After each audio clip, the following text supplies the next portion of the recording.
Merhabalar, ben Seçkin Özdemir. Kuruluş Osman'da Filatyos karakterini canlandırıyorum. Merak ettiğiniz soruları cevaplayacağız. O dönem gerçekten dünya tarihi için, hem dünya tarihi için hem de bizim için, Türk tarihi için çok önemli bir dönem. Çünkü 1200'lerin sonlarında Osmanlı İmparatorluğu'nun kuruluşuyla birlikte uzun bir süre dünyaya hükmeden bir imparatorluktan bahsediyoruz aslında. Onun kuruluş dönemi, kurulmadan önceki sürecini anlatan ve kurulduktan sonra da devamıyla devam edecek olan bir hikaye. Ve bu hikaye içerisinde bir karakter olarak yer almakta benim adıma hem kişisel olarak hem bir oyuncu olarak baktığımda çok özel bir duygu, çok güzel bir his. Çok mutluyum içerisinde bulunduğum için. Ayrıca bir Bizans komutanını oynuyorum, canlandırıyorum. Filatyos. Her zaman da öyle bir oyuncunun kariyerinde kolay kolay denk gelecek bir karakter değil. Yani bir Bizanslı komutanı her zaman oynama fırsatı yakalayamayabilirsiniz. O yüzden benim için gerçekten ayrı bir yerde, çok özel bir yerde duran bir karakter ve bir iş oldu. Bunu söyleyebilirim.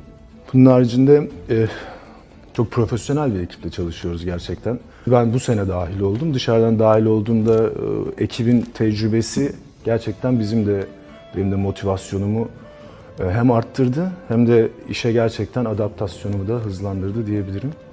Çok güzel bir ekiple çalışıyoruz. Ya nasıl anlatayım? Çok böyle basit, hemen çok önden fikir yürütebileceğiniz, yorum yapabileceğiniz, kafanızda kurgulayabileceğiniz, bildiğiniz, tanıdığınız bir karakter değil. Yani o yüzden önce onu bulmak, çözmek gerekti. Ben şöyle yol aldım. Önce bir dünyaya hakim olmak istedim. Yani şimdi böyle bir Bizanslı komutan var, bir savaşçı var. Acaba Roma'da, Bizans'ta bu dünya içerisinde nasıl bir dünya içerisindeler, nasıl bir sistemin içerisindeler, nasıl bir akış var, arkada dönen şeyler var. Yani bulunduğu pozisyon içerisinde nasıl bir atmosferde yer alıyor? Önce onu bir çözmeye çalıştım. Yani önce bir dünyayı çözmeye çalıştım. Bunun için Bizans'la ilgili dokümanlar okudum, kaynaklar araştırdım, belgeseller izledim. Bunun için Mehmet Bey'in de önerdiği bazı kaynaklar vardı. Onları da araştırdım, okudum, izledim. Şu anda Roma İmparatorluğu dünyasına genel anlamda detaylarına hakim bir adamım. O yüzden dizi başladığında, senaryo geldiğinde de Bizans tarafında, yani bizim tarafımızda dönen diplomatik ya da bürokratik bütün mevzulara hakimdim açıkçası. Yani orada bir yabancılık çekmedim o yüzden. Daha sonrasında bunu oturttuktan sonra artık geriye şey kaldı. Yani atmosferi hissedip adamı içine yerleştirmesi kaldı. Adamı şekillendirmek, çeşitlendirmek, renklendirmek kaldı. Bunun için de hocalarla oturduk, konuştuk. Adamı nasıl hareket ettirmeliyiz, Filatyos'u nasıl acaba bu dünya içerisinde canlandıralımı konuştuk birlikte.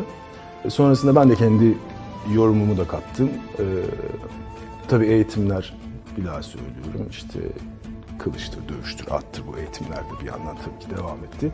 Ve bunların hepsinin totalinde bir Filatyos çıktı ortaya. Oynamayı seviyorum. Oynarken çok keyif aldığım bir adam. Bir kere onu söyleyeyim, çünkü üzerinde böyle oynayabileceğin de bir adam aslında yani.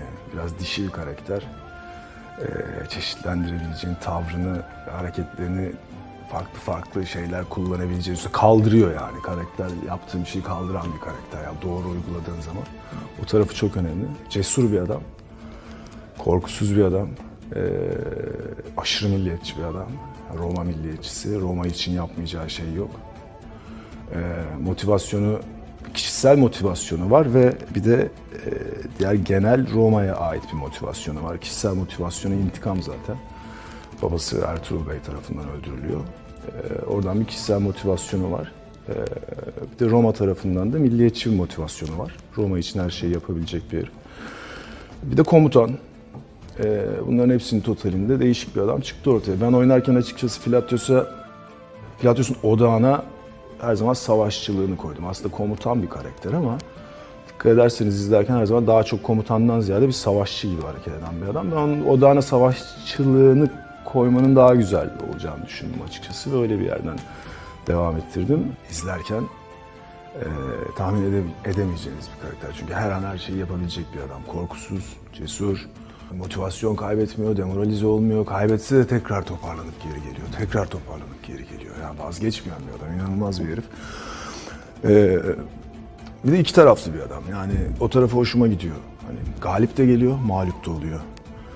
Yani bir karakterin, böyle bir karakterin bu iki tarafını da oynamak benim için gerçekten çok keyifli bir şey.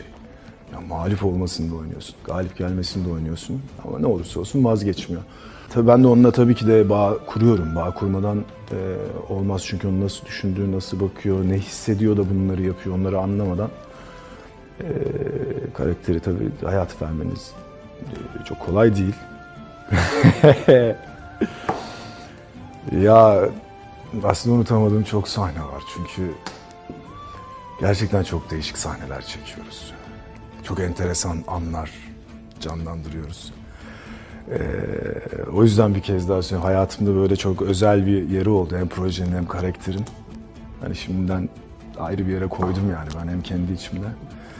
Ama olanlar içerisinde en böyle benim için önemi olan diye düşünürsem mesela ikinci bölümdeydi yani bu sezonun ikinci bölümünde Ertuğrul Bey'i bıçakladığım bir hayal sahnesi vardı benim onun karşısında otururken birden hayal görüp onu bıçakladığım sahne.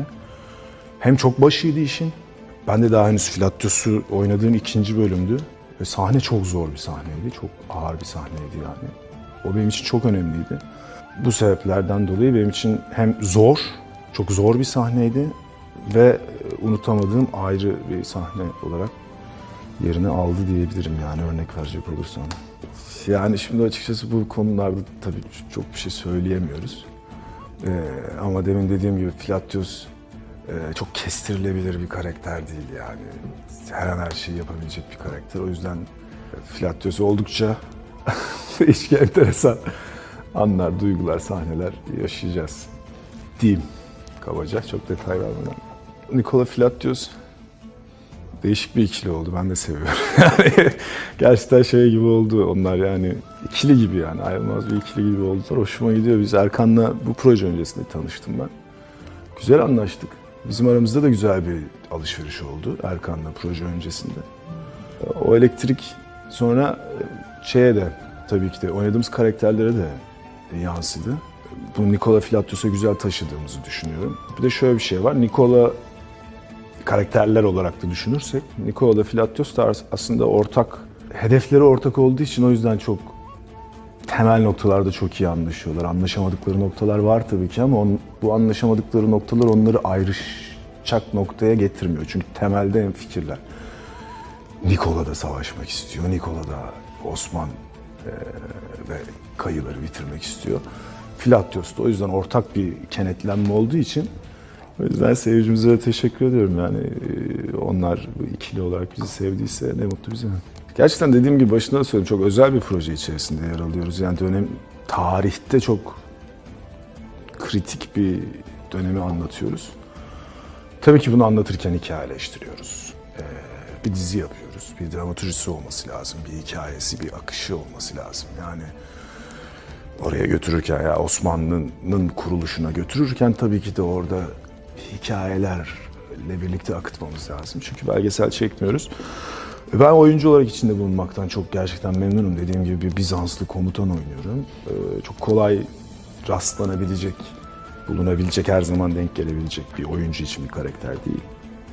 O yüzden çok keyif alıyorum. Umarım böyle güzel devam eder. Seyircimize çok teşekkür ediyorum. Onlar da çok güzel destek oluyorlar. Onlar bizimle olduğu sürece biz de onlardan bize gelen motivasyonu iş için harcamaya devam edeceğiz. Kendi hayranlarıma da